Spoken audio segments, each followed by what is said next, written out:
అలాగే అధ్యక్షత వహిస్తున్న అమ్మకు నమస్కారాలు. వేదిక ముందున్న పెద్దలందరికీ నమస్కారాలు. పిల్లలందరికీ శుభ సాయంత్రం. గట్టిగా ఒకసారి భారత్ మాతాకి, భారత్ మాతాకి, భారత్ మాతాకి, వందే మాతరం, వందే మాతరం, వందే మాతరం, జై శ్రీరామ్, జై శ్రీరామ్, జై శ్రీరామ్. రాష్ట్రీయ స్వయం సేవక్ సంఘ్ 100 సంవత్సరాలు పూర్తి చేసుకున్న సందర్భంగా భారతదేశం 100 సంవత్సరాలు పూర్తి చేసుకునే సమయానికి ఎలా తయారవ్వాలి అనే ఒక కళను మన ముందుకు తీసుకువస్తూ విశ్వగురువుగా దేశాన్ని నిలబెట్టడం కోసం సమాజంలో ఒక చైతన్యవంతమైన కార్యక్రమం జరగాలి. ప్రతి వ్యక్తిలో కొన్ని మార్పులు రావాలి. ఆ మార్పులు దేశాన్ని ప్రపంచ దేశాల ముందు ఔన్నత్యంలో నిలబెట్టాలి అనే ఒక కళను కంటూ ఆ కళను సాకారం చేసే విధంగా ప్రతి 10,000 మంది జనాభా ఉన్న ప్రాంతాలలో హిందూ సమ్మేళన కార్యక్రమాలను నిర్వహిస్తుంది. ఇప్పటి వరకు హిందువులంతా కూడా ఒక దగ్గర సమావేశమై మనం ఎలా ఉండాలి, ఎలా బ్రతకాలి, అలాగే దేశం కోసం ధర్మం కోసం ఏం చేయాలి అని మాట్లాడుకోవడం నాకు తెలిసినంత వరకు మొదటిసారి. మీరు ఇంతకుముందు ఎప్పుడైనా కలిసారా హిందూ సమ్మేళనం అని? ఇక్కడున్న వాళ్ళందరికీ కూడా ఇదే మొదటిసారి. ఇలాంటి ఒక మహత్తర కార్యక్రమానికి శ్రీకారం చుట్టిన రాష్ట్రీయ స్వయం సేవక్ సంఘ్కి మీరు, నేను, మనందరం సదా రుణపడి ఉండాలి. ఒక్కసారి గట్టిగా చప్పట్లతోటి. ఈ కార్యక్రమానికి నన్ను ఆహ్వానించినప్పుడు ఒక 5 అంశాల గురించి మాట్లాడాలని చెప్పారు. దాన్నే రాష్ట్రీయ స్వయం సేవక్ సంఘ్ పంచ పరివర్తన. ఏంటి పంచ పరివర్తన? దీన్ని మార్పు చేసుకుంటే మాకేంటి ఒదిగేది? వాళ్ళెవరు మాకు చెప్పడానికి అంటే, వాళ్ళు చెప్పేది వాళ్ళ కోసమో దేశం కోసమో కాదు, మీకోసం. మీలో మార్పు వస్తే మీ కుటుంబం బాగుంటుంది, మీ కుటుంబం బాగుంటే మీరుండే సమాజం బాగుంటుంది, మీరుండే సమాజం బాగుంటే మీరుండే జిల్లా బాగుంటుంది, జిల్లా బాగుంటే రాష్ట్రం బాగుంటుంది. అప్పుడు మన బ్రతుకులు బాగుంటాయి. మన బ్రతుకులు బాగుండాలంటే ముందు మనమే మారాలి. దీంట్లో మొదటిది పర్యావరణ పరిరక్షణ. ఇది చిన్న పిల్లల్ని అడిగినా చెప్తారు. ఎందుకంటే పర్యావరణాన్ని పరిరక్షించుకోవాలని మొదటి క్లాస్ అంటే 1వ తరగతి దగ్గర నుంచి మనందరికీ చెప్తూనే వచ్చారు. మీకు కూడా తెలుసు కదా. పర్యావరణాన్ని పరిరక్షించాలంటే మొదట ఏం చేయాలి? ఏం చేయాలి? చెట్లను నరకొద్దు, మొక్కలను పెంచాలి. మొక్కలను పెంచితే అవి మహావృక్షాలుగా మారుతాయి. దానివల్ల కాలుష్యం కొంత తగ్గుద్ది. ఇంకా శుభ్రంగా ఉండాలి. ప్లాస్టిక్ని నివారించాలి. ఎంతమంది ప్లాస్టిక్ని వాడకుండా ఉంటారు ఈరోజు ఇళ్లలో? మా ఇంట్లో ప్లాస్టిక్ లేదు అనే వాళ్ళు ఎంతమంది? అంటే మనందరికీ తెలుసు పర్యావరణాన్ని పరిరక్షించడం ఎలాగో తెలుసు, కానీ అంటే తక్కువ పైసలకు వస్తుంది కదా. దానివల్ల ఎంత నష్టం జరిగితే మనకెందుకు? ఆ నష్టం ఏమైనా నాకు జరుగుద్దా? బయటపడేస్తే ఆ భూమికి జరుగుద్ది, అక్కడున్న జంతువులకు జరుగుద్ది. అది నాకేమన్నా అయిద్దా?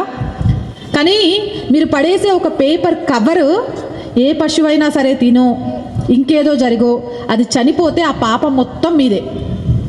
అది భూమిలో కలిసిపోక తిరుగుతూ తిరుగుతూ భూమి కాలుష్యం అయితే ఆ పాపం మొత్తం మీదే. వీటిన్నిటికంటే ముఖ్యంగా చెప్పనా, మీరు ప్లాస్టిక్లో నిల్వ చేసే వస్తువుల వల్ల మీకు తెలియకుండానే మీరు పైసలు పెట్టి క్యాన్సర్ని కొనుక్కొచ్చుకుంటారు. ప్లాస్టిక్ బాక్సుల్లో పెట్టే వేడి వస్తువులు కానీ చల్లటి పదార్థాల ద్వారా క్యాన్సర్ రావడానికి అవకాశాలు ఉన్నాయని పరిశోధనలో చెప్పారు. అంటే స్లో పాయిజన్ లాగా మన బాడీలో మనాన్నే విషాన్ని నింపుకుంటున్నాం. మరి అలాంటి ప్లాస్టిక్ అవసరమా? 10 గిన్నెలు ఉన్న 10 ప్లాస్టిక్ డబ్బాలు ఉన్న చోట 4 స్టీల్వి కొనుక్కోండి, మట్టివి కొనుక్కోండి, ఇత్తడివి కొనుక్కోండి. నష్టం ఏముంది? అంటే అనవసరంగా పర్యావరణానికి హాని కలిగిస్తూ మన ఆరోగ్యానికి హాని కలిగించుకోవాల్సిన అవసరం లేదు కదా. అలాగే చెత్త ఎక్కడ పడితే అక్కడ చెత్త పారేయటం. మన ఇంట్లో మనం చెత్త వేసుకుంటామా? కానీ రోడ్డు మీద విచ్చలవిడిగా పడేస్తాం. అది ఎంత కాలుష్యానికి కారణమవుతుందన్నది ఆలోచించాం. ఇంకొకటి ఏంటి అంటే, అవసరం లేకపోయినా కూడా సింగిల్గా ఉన్న కార్ తీసుకొని వెళ్ళిపోతాం. ఒక్కళ్ళకి కార్ అవసరమా? అది ట్రాఫిక్ జామ్ చేస్తుంది, తోటి ప్రయాణికులకు ఇబ్బంది కలిగిస్తుంది, వాతావరణ కాలుష్యానికి కారణమవుద్ది. సో అన్నిటికీ కూడా కాలుష్యం చేయడానికి కారణమవుతుంది. కానీ నడవడం వల్ల ఆరోగ్యం బాగుంటుంది. మనం నడుచుకుంటూ వెళ్తే పక్కన ఉన్న వాళ్ళను మనం పలకరించినట్టు అవుతుంది. మనతో పాటు పశుపక్షులను కూడా కాపాడుకోవాలి. నేను విన్నాను, కొన్ని వీడియో రీల్స్లో చూశాను, డబ్బులు ఇస్తే వాడు కాకి తీసుకొచ్చి పిండాన్ని వినిపిస్తాడు. అంటే మనం పక్షులు లేకుండా అంతరించిపోతుంటే రేపు ఏదో ఒక రోజు మనం కూడా అంతరించిపోతాం. వాటిని కాపాడుకోవాల్సిన బాధ్యత మన మీదే ఉంది. దానికోసం మీ మిద్దెల మీద చిన్న చిన్న డొప్పల్లో నీళ్లు పెట్టండి, విత్తనాలు పెట్టండి, ఒక పాత బకెట్లో రోడ్డు మీద నీళ్లు పెట్టండి. అట్నుంచి వెళ్ళే పశువులో లేకపోతే కుక్కలో ఏవో ఒకటి, ఏవైనా కానివ్వండి, జంతువులకు ఉపయోగపడతాయి. అలాగే తినంగా మిగిలిన ఆహారాన్ని వేస్ట్ చేయకండి. వాటిని ఎవరికో ఆహారం అవసరం ఉన్న వాళ్ళకి ఇవ్వండి, లేదా మీ వీధిలో ఉన్న కుక్కలకు పెట్టినా సరే అవైనా బ్రతుకుతాయి. ఎందుకు చెప్తున్నానంటే ఆహారం ఈరోజు చాలా విలువైనది. అన్నం పరబ్రహ్మ స్వరూపం అంటాం, కానీ ప్రతిరోజు మనం అన్నం పారేస్తూనే ఉంటాం. అది లేని వాడికి దాని విలువ తెలుస్తుంది, మనకు తెలియట్లేదు. కాబట్టి ఇలాంటివన్నీ ఎక్కడెక్కడ మనం తగ్గించుకోవాలో వాటిని తగ్గించుకుంటూ, వేటిని అయితే రక్షించుకోవాలో వాటిని రక్షించుకుంటూ పర్యావరణాన్ని కాపాడాల్సిన బాధ్యత మనందరి మీద ఉంది. ఈరోజు ఈ కార్యక్రమంలో నాకు సంతోషకరమైన విషయం ఏంటంటే ఆడవాళ్ళు ఎక్కువగా ఉన్నారు. ఆడవాళ్ళు ఎంత వింటే అంత మంచిది. ఎందుకంటే ఒక విషయాన్ని 100 మంది దగ్గరికి తీసుకెళ్లే గుణం ఒక ఆడవాళ్ళలోనే ఉంటుంది. వాళ్ళు తప్ప ఇంకా మగవాళ్ళు ఇక్కడ వింటే అక్కడికి వెళ్ళిపోయిన తర్వాత ఎంత పాటిస్తారో నాకు తెలియదు. కానీ ఆడవాళ్ళు మాత్రం ఇక్కడ విన్నారంటే ఒక 4 రోజులు ఇవాళ జరిగిన సభ గురించే చర్చ జరుపుతారు, ఎవరేం మాట్లాడిండ్రు, ఏం చేసిండ్రు అని. కాబట్టి ఇది ఎక్కువ మందికి వ్యాప్తి చెంది పర్యావరణాన్ని పరిరక్షించడంలో ప్రతి ఒక్కరు భాగస్వాములు కావాలి. రేపటి తరానికి స్వచ్ఛమైన గాలిని అలాగే నీటిని మనం అందించాలి అని మనస్ఫూర్తిగా కోరుకుంటున్నా. ఇంకా రెండవది కుటుంబ ప్రబోధన్. ఏంటి కుటుంబ ప్రబోధన్ మాకు తెలియదా? నేను, మా పిల్లలు, మా ఆయన ఉంటున్నాం కదా. ఒకసారి కుటుంబం అంటే ఏంటో చెప్పండి. ఎవరైనా సరే కుటుంబం అంటే ఏంటి? కుటుంబం అంటే ఏంటి అంటే అత్త, మామ, అమ్మ, నాన్న, పిల్లలు అందరు కలిసి ఉంటాయి. మావి ఉమ్మడి కుటుంబాలు అనేవాళ్ళు ఎంతమందో చేతులు ఎత్తండి. ఓ 10 మంది కూడా లేడు. సరే, ఉమ్మడి కుటుంబాలు కుటుంబమో పక్కన పెట్టేద్దాం. మాది కుటుంబం, మేము ఒక కుటుంబం అనేవాళ్ళు చేతులు ఎత్తండి. కుటుంబం, మాదొక కుటుంబం, నేను, మా ఆయన, మా పిల్లలు, మేము ఒక కుటుంబం అనేవాళ్ళు చేతులు ఎత్తండి. ఉమ్మడి కుటుంబంగా ఉన్నా చేతులు ఎత్తండి. సామిరంగా కుటుంబంలో ఉండకపోతే ఏంటి, హాస్టళ్లలో ఉంటారా? ఏంది ఒక్కొక్కళ్ళు చేతులు ఎత్తనికి ఆలోచిస్తాండ్రు. ఏం హాస్టల్లో ఉంటారా? ఏం మీ కుటుంబం లేదా? ఇంట్లో ఉండట్లే మీరు?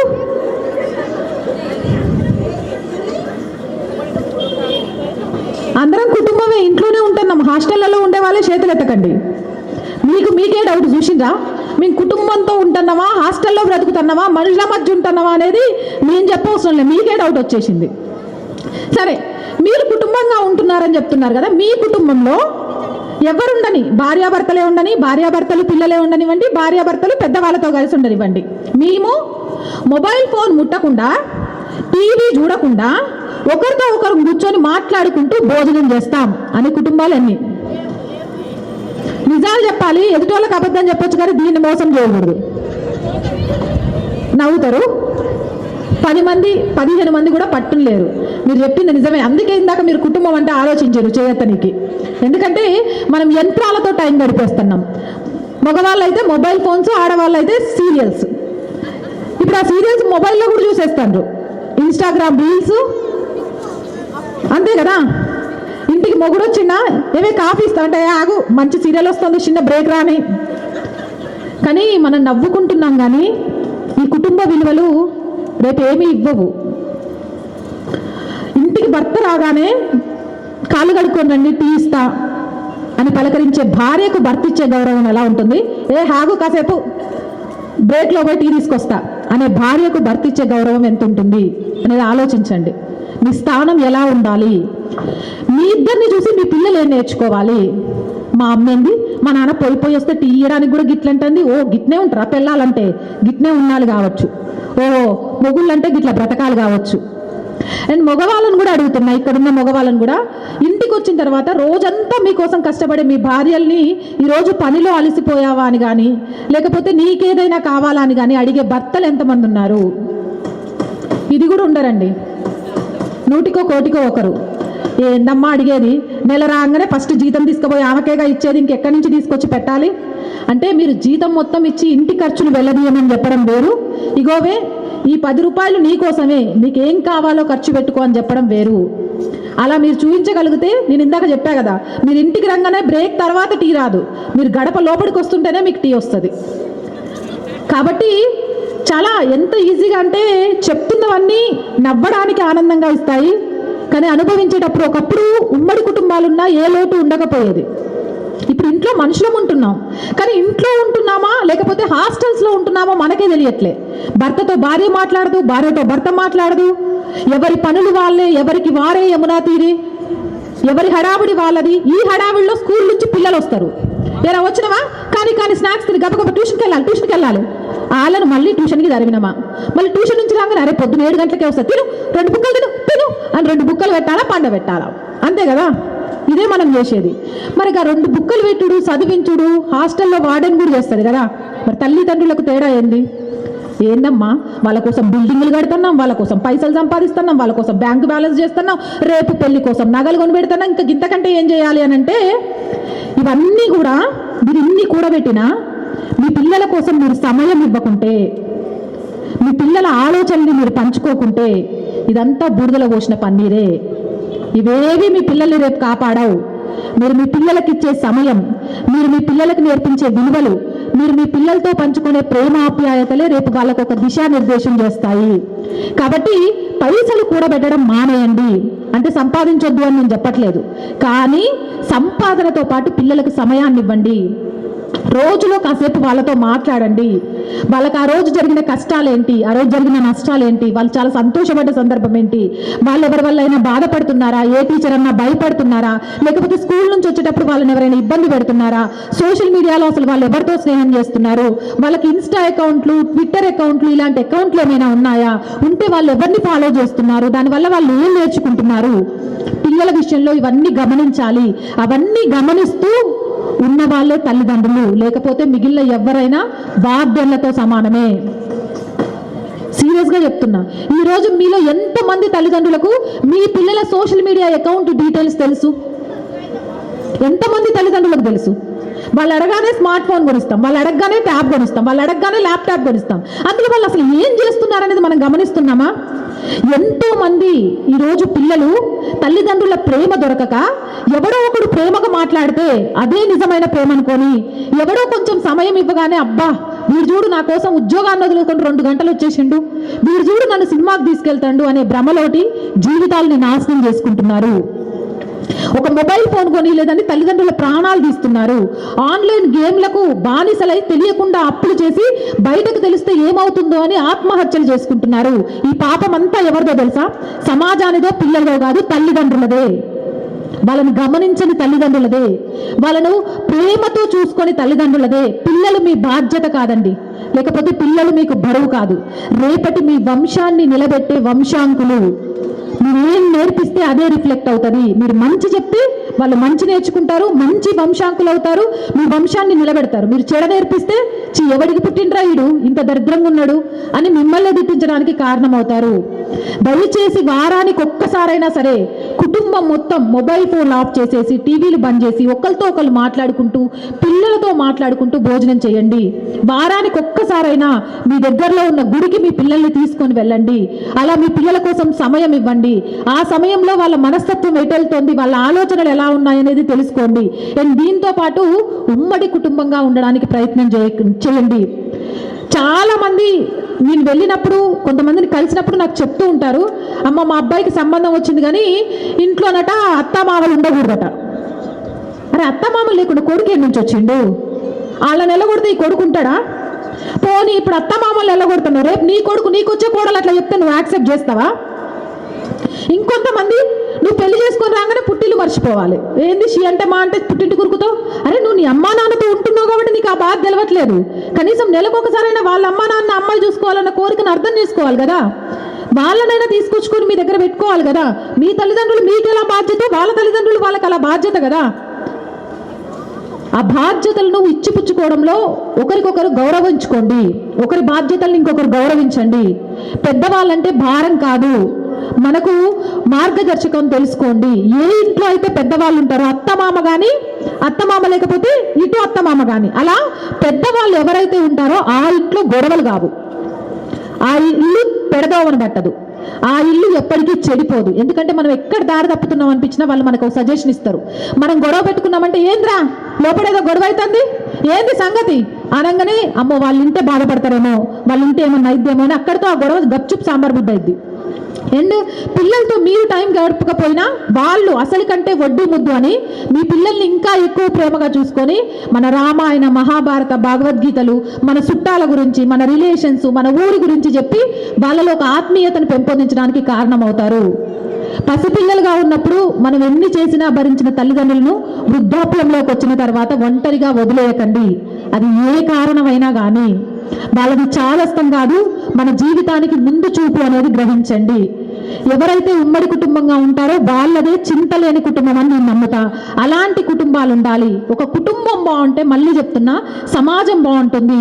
అందుకే రాష్ట్రీయ స్వయం సేవక్ సంఘ్ తీసుకునే 5 ప్రణాళికలలో కుటుంబ బాధ్యతను, కుటుంబ ప్రణాళిక అనేది ఒకటి తీసుకోవడానికి కారణం ఏంటంటే కుటుంబం మారితే ఆటోమేటిక్గా సమాజం మారిపోతుంది. ఒక కుటుంబం బాగుంటే ఆ కాలనీ బాగుంటుంది. ఈ కాలనీలో అందరు మంచి కుటుంబాలు ఉన్నాయనుకోండి, ఈ కాలనీ వాతావరణం కూడా బాగుంటుంది. ఈ కాలనీలో ఒక్కడు చెడ్డోడున్నా ఈ కాలనీ వాతావరణం అంతా చెడిపోయింది. అంటే ఎక్కడైతే కుటుంబాలు బాగుంటాయో ఆ సమాజం బాగుంటుంది. కాబట్టి అలాంటి కుటుంబాలుగా ప్రతి కుటుంబం మారాలి అని కోరుకుంటున్నా. ఆ తర్వాత సమాజం, ఇందాకే చెప్తూ వచ్చా కదా, ఒక పిల్లాడి మీద కానీ ఒక వ్యక్తి మీద కానీ ఒక కుటుంబం ఎంత ప్రభావం చూపుతుందో సమాజం కూడా అంతే ప్రభావం చూపుతుంది. సమాజానికి మనం ఏమిస్తే సమాజం మనకు అనిస్తుంది. సమాజంలో నువ్వు కుల వివక్షత లేకుండా నువ్వు ఉంటే ఆ సమాజంలో వాళ్ళంతా నీతో అలానే ఉంటారు.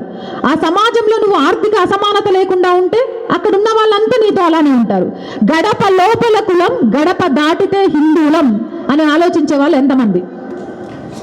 గడప లోపల కులం, గడప దాటితే హిందువులం.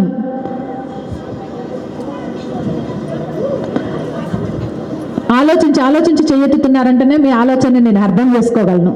కానీ అది పాటించాల్సిన సూత్రం, రోజులో 108 సార్లు జప చేయాల్సిన మంత్రం.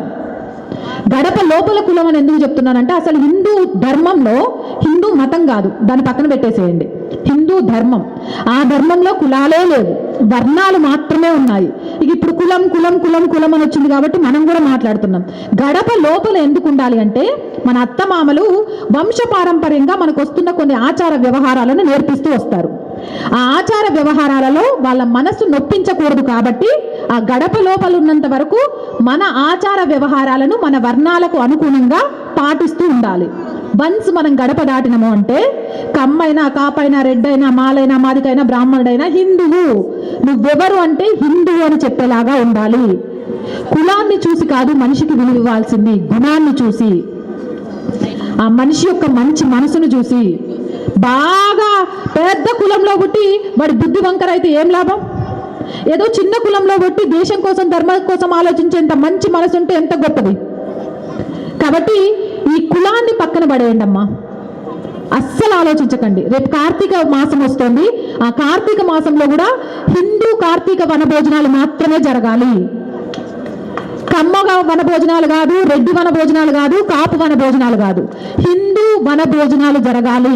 హిందువులంతా ఏకతాటిపై ఉండాలి. హిందువుకు హిందూ అండగా నిలబడాలి. హిందూ ధర్మాన్ని రక్షించడం కోసం ప్రతి ఇంట్లో కూడా ఒక ఛత్రపతి శివాజీ మహారాజ్ రావాలి. ప్రతి హిందూ కుటుంబం 4 పిల్లల్ని కనాలి. ఒక పిల్లవాడిని దేశం కోసం ఇవ్వాలి, ఇంకో పిల్లవాడిని ధర్మం కోసం ఇవ్వాలి, ఒక పిల్లవాడిని మన కుల వృత్తి కోసం ఇవ్వాలి, ఒక్కళ్ళను మన కోసం ఉంచుకోవాలి. లేకపోతే రానున్న రోజుల్లో హిందువులనే వాళ్ళే ఉండరు. ఇప్పుడు మనం ఇద్దరు ఒక్కళ్ళు చాలనుకుంటున్నాం, కానీ ఆ ఇద్దరు ఒక్కళ్ళు కూడా మన భావజాలంతో పక్కకెళ్ళిపోయి నాస్తికులుగా మారిపోతున్నారు. దానికి కారణం మనమే. కాబట్టి ఒక కులం ఒక్కటే కాదు, ఆర్థిక అసమానతలు. డబ్బున్నోడిని చూడంగానే మనం ఇంట్లోకి తీసుకెళ్ళి జ్యూస్ ఇస్తాం. అదే డబ్బు లేదనుకో, బయట నిలబడి వాడు మంచినీళ్ళు అడిగినా ప్లాస్టిక్ గ్లాస్లో తీసుకొచ్చి ఇస్తాం. మళ్ళీ దాన్ని లోపల తీసుకుపోవడానికి కూడా ఇష్టపో. అంటే పైస పట్టేనా మనిషి? పైస లేకపోతే మనిషికి విలువ లేదా?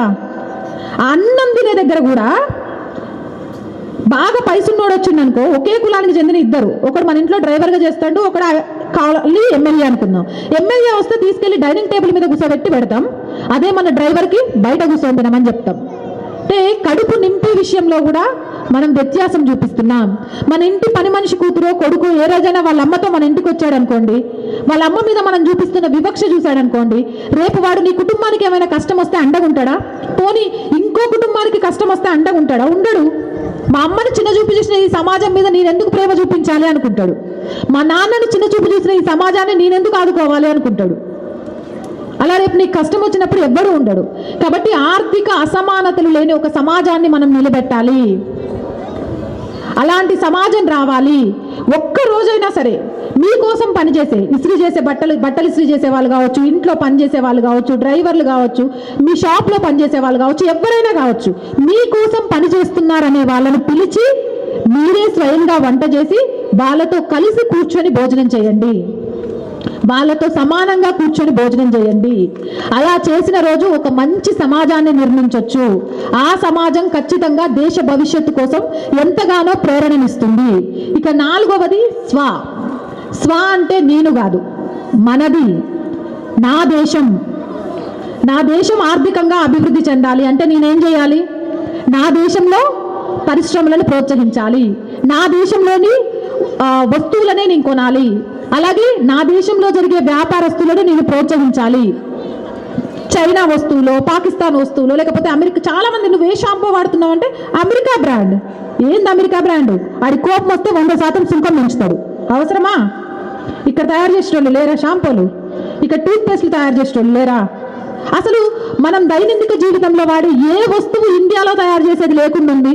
అయినా మనకు ఎందుకో మన ఇండియా వస్తువులు అనగానే చీప్, ఫారెన్ వస్తువులు అనగానే ఎంత డబ్బు పోసైనా కొంటాం. అంత డబ్బు పోస్తూ మనం వాడికి ఎంత సుంకాన్ని ఇస్తున్నాం. రేపు యుద్ధం వస్తే వాడు మనకు సపోర్ట్ చేస్తాడా? మన మీద బాంబులు తయారు చేసుకోవడానికి ఆర్థికంగా వాడిని మనమే నిలబెడుతున్నాం.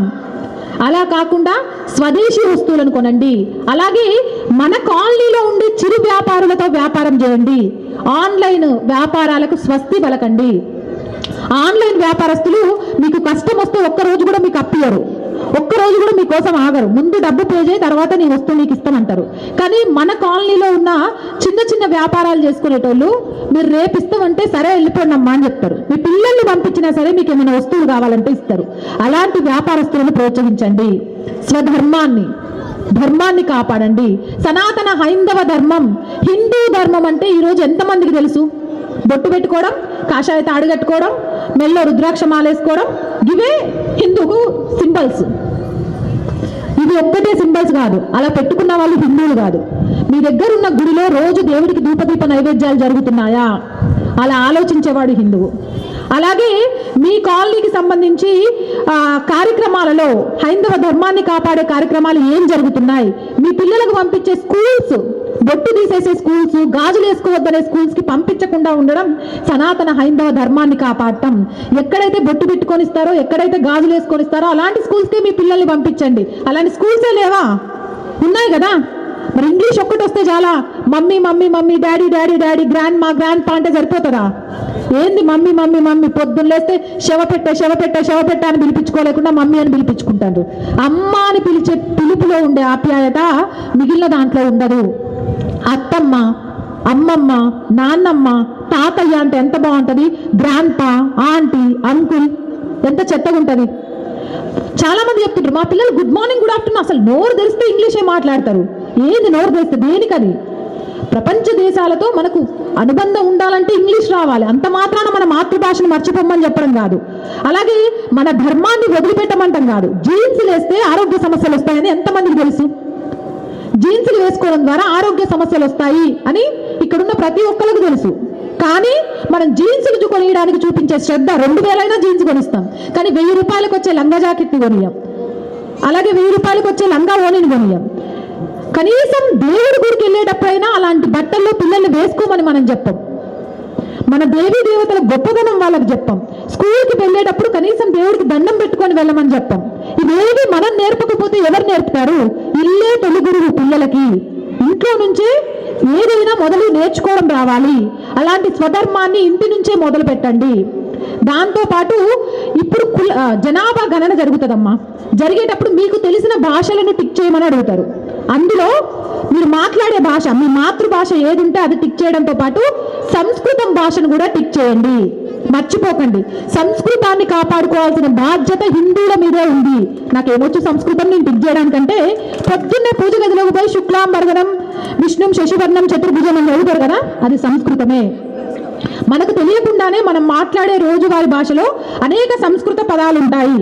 కాబట్టి మీరు సంస్కృతం భాషను కూడా టిక్ చేసి ఆ భాషను కాపాడండి. ఇక లాస్ట్ది మన బాధ్యతలు. భారతదేశ పౌరుడిగా రాజ్యాంగం నాకు ఇచ్చిన బాధ్యతలన్నిటినీ నేను నిర్వర్తిస్తున్నాను అనే వాళ్ళు ఎంతమంది? నాకు తెలిసి ఉండరు. అసలు నోటు తీసుకోకుండా ఓటేసిన వాళ్ళు ఎంతమంది? పైసలు తీసుకోకుండా, ఇప్పటి వరకు మీకు ఓటు హక్కు వచ్చిన తర్వాత పైసలు తీసుకోకుండా ఓటేసిన వాళ్ళు ఎంతమంది? మీ కాలనీలో సగం మంది ఓటు తీసుకోకుండానే. ఎప్పుడు గట్టిగా సప్పట్లు. తాగి బండి డ్రైవ్ చేయడం ఎంత తప్పు, పైసలు తీసుకొని ఓటు వేయడం అంతే తప్పు. డ్రైవ్ చేస్తే మీకు ఏమైనా అపాయం జరిగితే మీ కుటుంబం ఒక్కటే బాధపడుతుంది. మరి నువ్వు పైసలు తీసుకొని ఒకడికి అమ్ముడు పోతే ఆ నియోజకవర్గం అన్యాయం అయిపోయింది. కాబట్టి పైసలు తీసుకొని ఓటు వేయకండి. అలాగే పెద్దవాళ్ళు కనిపించగానే లేచి నిలబడాలి. గర్భవతులు కనిపిస్తే వాళ్ళకి సీట్లు ఇవ్వాలి. అలాగే సీట్ బెల్ట్ పెట్టుకునే ప్రయాణం చేయాలి. అలాగే వందే మాతర గీతం ఆలపించే టైంలో నిలబడాలి. ఇలాంటివన్నీ కూడా రాజ్యాంగం మనకి ఏవైతే హక్కులు ఇచ్చిందో ఆ హక్కులతో పాటు కొన్ని బాధ్యతలను కూడా ఇచ్చింది. ఆ బాధ్యతలను కూడా నిర్వర్తించాలి. ఈ 5 మార్పులు ప్రతి కుటుంబం చేసుకోగలిగితే, ప్రతి వ్యక్తి చేసుకోగలిగితే, రాసి పెట్టుకోండి, 2047కి అటు సూర్యుడి వచ్చినా సరే ప్రపంచంలో భారతదేశం విశ్వగురువుగా మారి తీరుతుంది.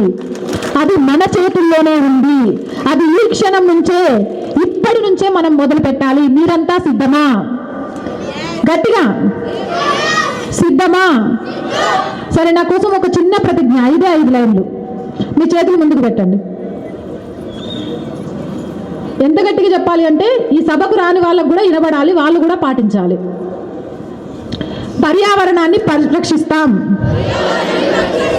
కుటుంబం మొత్తం కలిసిమెలిసి ఉంటాం. అసమానతలు లేని సమాజాన్ని నిర్మిస్తాం. దేశీయ వస్తువులను ఆదరిస్తాం.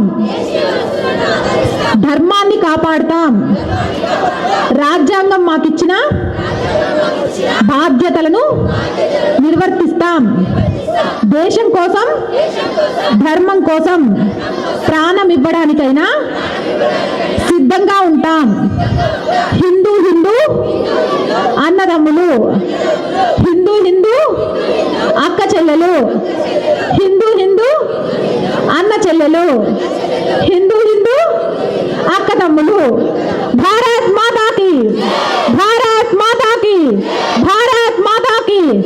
వందే మాతరం, వందే మాతరం, వందే మాతరం. జై శ్రీరామ్, జై శ్రీరామ్, జై శ్రీరామ్. ఈ అవకాశం ఇచ్చిన పెద్దలందరికీ మనస్ఫూర్తిగా ధన్యవాదాలండి.